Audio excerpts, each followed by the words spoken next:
बच्चों, कैसे हो आप सभी लोग। आज हम देखेंगे इस वीडियो में लाइट वाला जो चैप्टर चल रहा था उसके अंदर जो मिरर फॉर्मूला है वो और लीनियर मैग्निफिकेशन क्या होता है, इन दोनों चीजों को। तो जो मिरर फॉर्मूला है, पहली चीज तो मैं आपको ये बता दूं कि कोई भी फिजिक्स और मैथ्स दो ऐसे सब्जेक्ट हैं जिसमें अगर कोई भी फॉर्मूला लिखा गया है, कोई भी चीज लिखी गई है या फिर कोई भी स्टेटमेंट है, उसका प्रूफ हमेशा होता है। ठीक है, तो ये जो फॉर्मूला सिर्फ आपकी बुक में फॉर्मूला दिया हुआ है, इसका प्रूफ है, बट वो मैं आपको यहाँ पे नहीं करवा रही हूँ। ये मैं आपको इसलिए बता रही हूँ क्योंकि यूट्यूब पर कुछ टीचर्स ऐसे हैं जिन्होंने मतलब ये करवाया हुआ है, बट ये आपके सिलेबस में नहीं है। ये 12th की जो बुक है, फिजिक्स की 12th वालों के सिलेबस में है। ठीक है, तो मैं आपको इसका जो प्रूफ है वो नहीं बता रही हूँ, सिर्फ फॉर्मूला बता के जो आपकी बुक में न्यूमेरिकल है वो अपन इससे देखेंगे। ठीक है, तो सबसे पहले ये फॉर्मूला अपन को क्या बताता है। जो मिरर फॉर्मूला है ये अपन को रिलेशन बताता है इमेज डिस्टेंस, ऑब्जेक्ट डिस्टेंस और जो फोकल लेंथ होती है उन तीनों के बीच में। और उन तीनों के बीच में जो रिलेशन होता है वो होता है ये, क्या होता है, 1 upon image distance plus 1 upon object distance is equals to 1 upon focal length. ठीक है, फोकल लेंथ के बीच में ये डिस्टेंस क्या क्या होती है ये मैंने शायद आपको पिछले वीडियो में बता दिया। फोकल लेंथ क्या होती है, मेरे पास में कोई भी मिरर है, मैंने आपको कॉनकेव मिरर बता दिया, तो इसी से बता देती हूँ। इसमें क्या है, ये एफ है, ये पी है। तो पी और एफ के बीच की जो डिस्टेंस है वो क्या होती है, फोकल लेंथ होती है। इसी तरीके से जब अपने पास में कोई ऑब्जेक्ट यहाँ पर रखा हुआ है, तो इस ऑब्जेक्ट और पोल के बीच की जो डिस्टेंस होती है उसको अपन क्या बोलते हैं, ऑब्जेक्ट डिस्टेंस बोलते हैं। या फिर मेरे पास में नीचे की साइड में या फिर कोई इमेज है, तो इस इमेज और पोल के बीच की जो डिस्टेंस है उसे इमेज डिस्टेंस बोलते हैं। एक बार बता दूं, ये क्या है, स्मॉल एफ है, ये इमेज है, तो ये क्या है, ये वी है। इमेज डिस्टेंस को अपन वी से रिप्रेजेंट करते हैं और ऑब्जेक्ट डिस्टेंस को अपन रिप्रेजेंट करते हैं यू से। अभी मैंने जब भी आप न्यूमेरिकल करोगे तो आपको एक चीज हमेशा काम में आएगी, साइन कन्वेंशन। साइन कन्वेंशन वैसे मैंने आपको बता दिया कि जो इंसिडेंट लाइट जाती है उसके अपोजिट डायरेक्शन में अगर कोई भी अपने पास में डिस्टेंस होती है तो उसको अपन नेगेटिव लेते हैं। तो कॉनकेव मिरर है अपने पास में ये, और इसके अंदर प्रिंसिपल फोकस भी इधर ही है, तो इन दोनों के बीच की जो डिस्टेंस होगी मीन्स ये एफ भी इसमें नेगेटिव होगा। अगर इमेज इधर वाली साइड में बन रही है तो जो वी होगा वो भी नेगेटिव होगा और यू होगा वो भी नेगेटिव होगा। अगर इधर वाली साइड में इमेज बनती तो जो वी है वो इधर वाली इंसिडेंट लाइट के डिस्टेंस में जाते हैं, तो ये क्या होता है, वी पॉजिटिव होता। और जो कॉन्वेक्स मिरर होता है उसके अंदर आपको मैंने बताया था प्रिंसिपल फोकस इधर वाली साइड में होता है, तो उसमें फोकल लेंथ भी क्या होती, पॉजिटिव होती। ठीक है, जो ऑब्जेक्ट डिस्टेंस होती है वो ज्यादातर केसेस में नेगेटिव ही होती है या फिर मोस्टली नेगेटिव ही होती है। ठीक है, ये मैंने थोड़ा सा साइन कन्वेंशन आपको रिवाइज करवाया है वापस, जिससे कि आपको न्यूमेरिकल करने में परेशानी न हो। ठीक है, तो ये अपने पास में मिरर फॉर्मूला होता है बेसिकली। बट मैंने आपको बताया था कि जो फोकल लेंथ होती है, सॉरी, जो फोकल लेंथ होती है वो क्या होती है, रेडियस ऑफ कर्वेचर की हाफ होती है। रेडियस ऑफ कर्वेचर क्या होती है, रेडियस ऑफ कर्वेचर जिस स्फेरिकल या फिर जिस स्फेयर से, होलो स्फेयर से क्या बना है आपका स्फेरिकल मिरर बना है, उसकी रेडियस को ही अपन क्या बोलते हैं, रेडियस ऑफ कर्वेचर बोलते हैं स्फेरिकल मिरर की।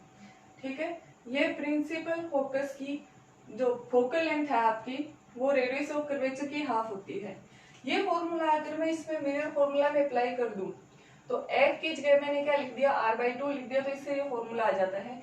ये आपको कहीं कहीं पर काम में आएगा ये कॉन्सेप्ट, तो इसको आप देख लेना। ठीक है, इसमें मैंने आपको बताया है v क्या है, v है इमेज डिस्टेंस, u है ऑब्जेक्ट डिस्टेंस, f है फोकल लेंथ और r जो यहाँ पर यूज हुआ वो क्या है, रेडियस ऑफ कर्वेचर है। ठीक है, इसके बाद में ये फॉर्मूला आपको जो न्यूमेरिकल है उसमें काम में आएगा। इसके दो न्यूमेरिकल देखेंगे अपन नेक्स्ट जो अपना वीडियो होगा उसके अंदर। और जो न्यूमेरिकल्स हैं मिरर फॉर्मूले के ऊपर वो बहुत ज्यादा इंपॉर्टेंट है, मोस्टली आपके एग्जाम में एक न्यूमेरिकल आता ही है। ठीक है, इसके बाद आता है मैग्निफिकेशन। मैग्निफिकेशन होता क्या है, मैग्निफिकेशन क्या होता है, ये हाइट, इमेज की जो हाइट है और जो ऑब्जेक्ट की हाइट है उन दोनों का रेशियो जो होता है उसको अपन मैग्निफिकेशन बोलते हैं। तो इसको आप देख सकते हो यहाँ पे, it is defined as the ratio of the height of the image and height of the object. ठीक है, ये हो गया। इसको कैपिटल स्मॉल एन से क्या करते हैं, रिप्रेजेंट करते हैं। ये आपका फॉर्मूला हो गया। यहाँ पर h2 है, उसको मैंने क्या लिया है, इमेज की हाइट लिया है, और जो h1 है उसको मैंने क्या लिया है, ऑब्जेक्ट की हाइट लिया है। तो ये फॉर्मूला हो गया। इसको आप ऐसे भी लिख सकते हो, ये इमेज डिस्टेंस और ऑब्जेक्ट डिस्टेंस के फॉर्म में भी होता है। तो इसको आप माइनस यू बाई वी भी माइनस वी बटा यू भी लिख सकते हो, क्योंकि v क्या है, इमेज डिस्टेंस है, और u क्या है, ऑब्जेक्ट डिस्टेंस है। ठीक है, तो ये दोनों फॉर्मूले आपको याद होने चाहिए, और मिरर फॉर्मूला तो ऑब्वियसली आपको रटा हुआ ही होना चाहिए। इन दोनों का मिक्स अपन करेंगे तब आपकी बुक में 2 एग्जाम्पल दिए हुए हैं, वो अपन निकाल पाएंगे। ठीक है, तो एक बार आप इसका स्क्रीनशॉट ले लो। इसके अंदर ज्यादा कुछ था नहीं, बट जो भी था मैंने आपको बता दिया। अब मैग्निफिकेशन के कुछ इंपॉर्टेंट केसेस आते हैं कि मैग्निफिकेशन पॉजिटिव होगा तो क्या होगा, नेगेटिव होगा तो क्या होगा। ठीक है, ये सब अपन देखेंगे अभी। तो एक बार आप इसका स्क्रीनशॉट ले लीजिए।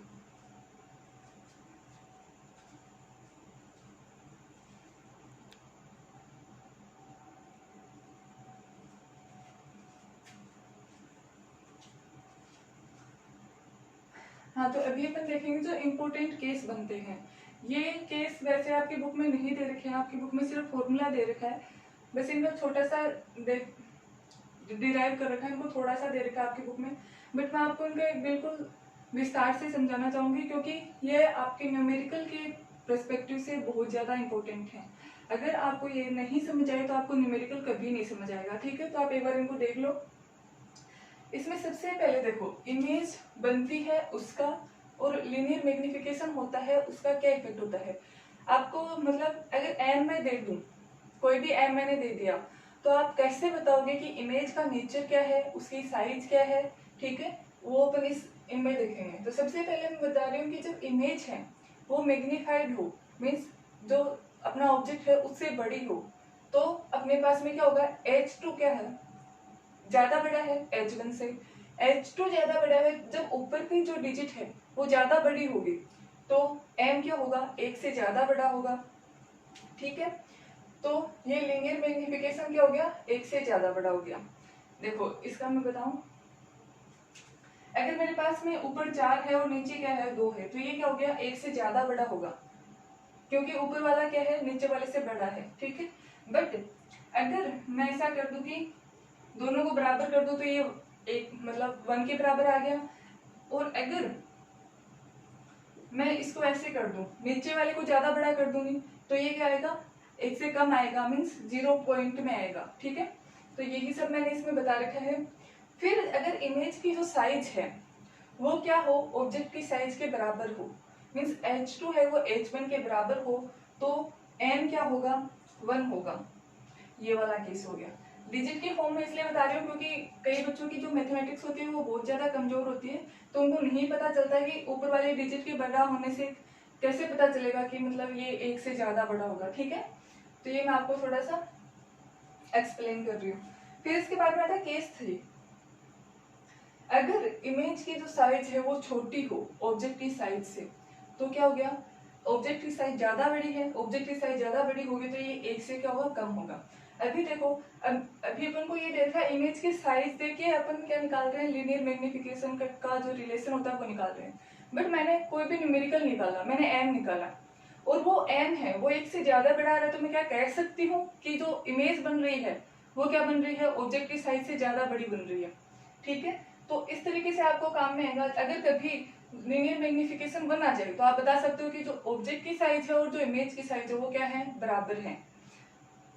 इसी तरीके से अगर ये 1 से कम आ जाएगी तो आप बता सकते हो कि जो इमेज की साइज है वो क्या है, स्मॉलर है या फिर छोटी है ऑब्जेक्ट की साइज से। ठीक है, तो ऐसा आप इन तीनों से क्या कर सकते हो, डिफाइन कर सकते हो। अगर एम निकाल लिया तो अपन क्या बता सकते हैं, जो इमेज बन रही है उसकी साइज बता सकते हैं। ठीक है, अब मुझे इमेज का नेचर भी जानना है कि इमेज रियल है, इन्वर्टेड है, वर्चुअल है, क्या है। ठीक है, तो इसके लिए मैंने क्या देखा है, अगर अपने पास में इमेज क्या होगी, रियल और इन्वर्टेड होगी, तो क्या होगा, अगर मेरे पास में रियल और इन्वर्टेड इमेज है तो क्या होगा, मैंने आपको जब कॉनकेव मिरर के अंदर इमेज बनवाई थी या फिर पढ़ाया था इमेज फॉर्मेशन, तो मैंने आपको बताया था कि कॉनकेव मिरर है और इसमें अगर ऊपर की साइड में यहाँ पर मेरे पास में कुछ इमेज बन रही है या फिर कोई ऑब्जेक्ट है, तो ऊपर की साइड में जब अपन हाइट को लेते हैं तो क्या आता है, पॉजिटिव आता है वो। और अगर अब मेरे पास में इमेज या मैंने नीचे की साइड में बन रही है तो वो इमेज क्या होगी, उसकी जो हाइट को अपन लेंगे वो क्या लेंगे, नेगेटिव में लेंगे। ठीक है, अभी ये बोल रहा है कि रियल और इन्वर्टेड इमेज बन रही है, मीन्स इमेज कहाँ बन रही है, जो प्रिंसिपल एक्सिस है उसके नीचे बन रही है। उसके नीचे बन रही है तो क्या होगा, उसका जो साइन आएगा वो क्या आएगा, नेगेटिव आएगा। अभी देखो H2 क्या आ रहा है, नेगेटिव आ रहा है, बट H1 तो नेगेटिव होगा नहीं। H1 क्या है, ऑब्जेक्ट की हाइट। ऑब्जेक्ट हम हमेशा प्रिंसिपल एक्सिस के ऊपर रखते हैं, तो H1 तो हमेशा पॉजिटिव होगा, परंतु H2 नेगेटिव आ रहा है, तो ये क्या हो गया, ये पॉजिटिव है, यहाँ पे साइन कर रही हूँ, ये पॉजिटिव है ये नेगेटिव है, तो m क्या हो गया, नेगेटिव हो गया। ठीक है, m क्या हो गया, नेगेटिव हो गया। अब जैसा अपन ने इसमें देखा था उससे में देखेंगे, मैंने m की वैल्यू निकाली न्यूमेरिकल में, वो नेगेटिव आ गई, तो मुझे क्या पता चला कि जो इमेज बन रही है वो क्या है, रियल है। ठीक है, रियल और इन्वर्टेड इमेज बन रही है। इसी तरीके से मेरे पास में मैं देख रही हूँ, अगर मेरे पास में इमेज, अभी पहले अपन क्या देखते हैं, इमेज बना रहे हैं, मैंने कोई इमेज बनाई और वो कैसे बन गई, वो वर्चुअल और डायरेक्ट इमेज बन गई, तो मैं m कैसे निकाल सकती हूँ, m से उसको कैसे कनेक्ट कर सकती हूँ। इसके लिए अपन देखेंगे, देखो अगर इमेज वर्चुअल बन रही है तो वर्चुअल इमेज अपन ने अभी कॉनकेव मिरर देखा है, कॉन्वेक्स में भी आप देखोगे कि जो भी इमेज बन रही है वो पीछे की साइड में बन रही है और यहाँ पर बन रही है, ऊपर की साइड में बन रही है, मतलब प्रिंसिपल एक्सिस के ऊपर बन रही है। अगर प्रिंसिपल एक्सिस के ऊपर इमेज बनेगी तो ये इमेज की हाइट को अपन कैसे लेंगे, पॉजिटिव लेंगे साइन कन्वेंशन के अकॉर्डिंग, तो इसको मैंने पॉजिटिव ले लिया। तो देखो H2 भी क्या है, पॉजिटिव है, और H1 भी पॉजिटिव है। जब दोनों पॉजिटिव है तो M भी क्या आएगा, पॉजिटिव आएगा। अब अगर मैं न्यूमेरिकल निकाल रही हूँ और उसमें पॉजिटिव आ रहा है तो मैं बता दूंगी कि इमेज कैसी है, वर्चुअल और डायरेक्ट है, और इन साइन को देख के मैं बता दूंगी कि इमेज की साइज क्या है, और मतलब एक के साथ में रिलेशन देख के मैं क्या बताऊंगी कि एक से बड़ी है कि बराबर है कि एक से छोटी है, तो मैं इमेज की साइज बता दूंगी यह देख के। और अगर वो नेगेटिव और पॉजिटिव आ रही है, इन दोनों चीजों को देख के मैं बता दूंगी कि इमेज रियल है या फिर वर्चुअल है। ठीक है, तो इस तरीके से अपन इमेज की साइज भी निकाल सकते हैं, एम को देख के अपन इमेज की साइज भी बता सकते हैं, और एम को देख के अपन ये भी बता सकते हैं कि इमेज का नेचर क्या है। ठीक है, इस वीडियो में अपन यहीं तक देखेंगे। इसके बाद में अपन करेंगे जो दो न्यूमेरिकल आपकी बुक में दे रखे हैं वो सोल्व करे हुए हैं आपकी बुक में, बट एक बार मैं आपको उन्हें बोर्ड पे बताऊंगी कि कैसे कैसे उसमें जो भी साइन ले रखा है वो क्यों और कैसे ले रखा है। ठीक है, तो thank you guys for watching the video, please like share and subscribe my channel, thank you.